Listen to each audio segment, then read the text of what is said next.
अध्यक्ष माननीय उपेंद्र कुशवाहा जी ने यह तय किया कि इस तरह की नाइंसाफी जो हम लोगों के राज्य के साथ हो रहा है, हमारे अधिक संख्या के आधार पर जो हमारे एमपी चुन करके जाते हैं, इससे हमारी हकमारी होती है। अगर बिहार में जनसंख्या एमपी हमारे बढ़ा दिए जाए, अगर वर्तमान में 40 एमपी हैं, अगर नए सिरे से इसका परिसीमन होगा तो लगभग 60 एमपी हो जाएंगे। और इस एमपी के आधार पर आप सभी जानते हैं कि विकास के लिए एक एमपी को 5 करोड़ रुपए मिलते हैं, और ये 5 करोड़ रुपए अगर जो हमारे 20 एमपी बढ़ेंगे तो 20 पाँच 100 करोड़ रुपया प्रति वर्ष जो हमारे राज्य को फायदा होगा। और यह अधिकार आज से नहीं, लगभग 50 वर्षों से एक साजिश के तहत हम लोगों के राज्य को वंचित किया गया है।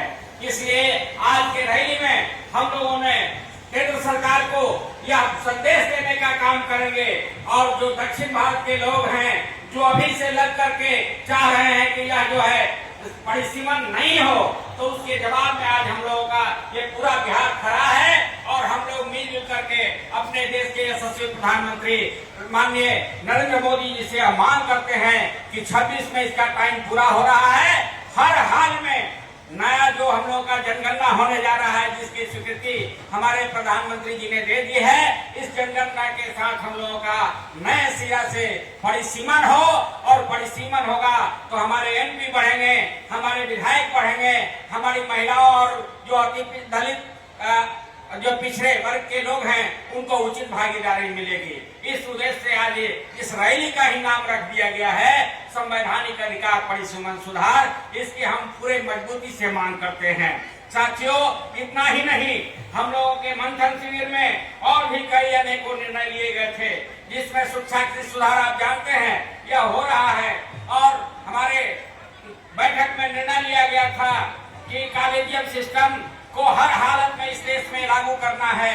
इसकी व्यवहार मांग हम इस रैली के माध्यम से करना चाहते हैं कि कॉलेजियम को खत्म किया जाए और यह नई व्यवस्था लागू की जाए। बहाली जो भी हो, हमारे योग्यता के आधार पर कॉलेजियम की व्यवस्था की जाए।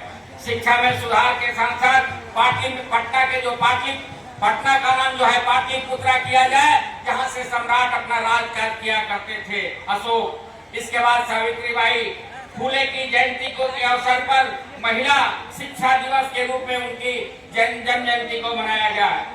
बीटी एक्ट जिसके तहत जो है हमारे एकमात्र गया का जो महाबोधि महाविहार मंदिर है, जिसमें हम लोगों के तथागत भगवान गौतम बुद्ध के उस मंदिर को एक साजिश के तहत जो है अपने कब्जे में लिया गया है, उस बीटी एक्ट को समाप्त करके बौद्धों के जी में उस मंदिर का व्यवस्था दिया जाए, इसकी भी हम मांग करते हैं।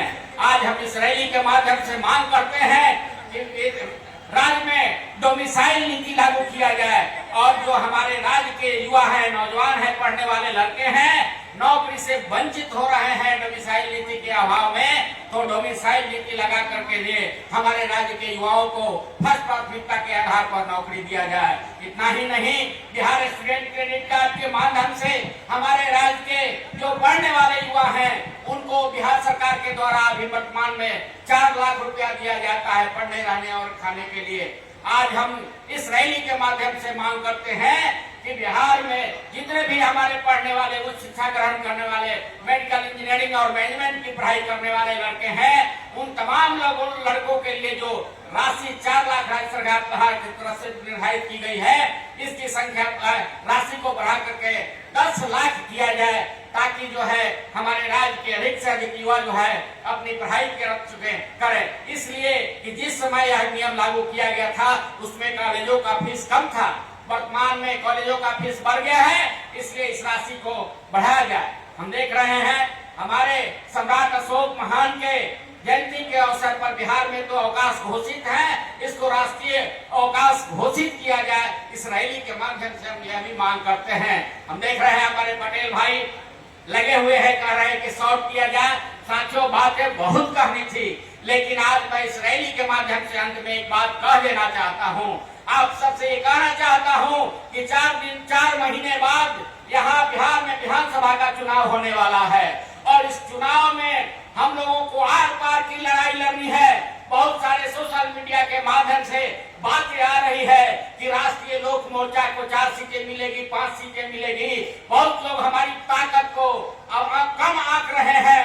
इसलिए आज इस मंच से मैं सारण जिला की तरफ से ये बताना चाहता हूं, अपने राष्ट्रीय नेताओं को संदेश देना चाहता हूं कि जो लोग हमारे से भले हम किसी के साथ खड़े हों, जो लोग हमारे को कम आंक रहे हैं, हमारी ताकत को कम आंक रहे हैं, उनको आज ये मौका है। हम लोगों को झुकना नहीं है। हम लोग जिस ईमानदारी के साथ एनडीए गठबंधन में हैं, कोई गठबंधन हो, हमारी अगर हकमारी करेगा तो उस आने वाले चुनाव में पूरा बिहार हमारा सोच सिखाने का काम करेगा। और मैं ये भी बता देना चाहता हूं कि हमारे नेता माने ना माने, बिहार की पूरी जनता यह मन बना ली है कि जो लोग हमारी हकमारी करेंगे उसको हम धूल चटाने का काम करेंगे, शौक सिखाने का काम करेंगे। बहुत प्रेशर है। यही कहते हुए मैं अशोक कुशवाहा की वाणी को विराम देता हूँ। बहुत बहुत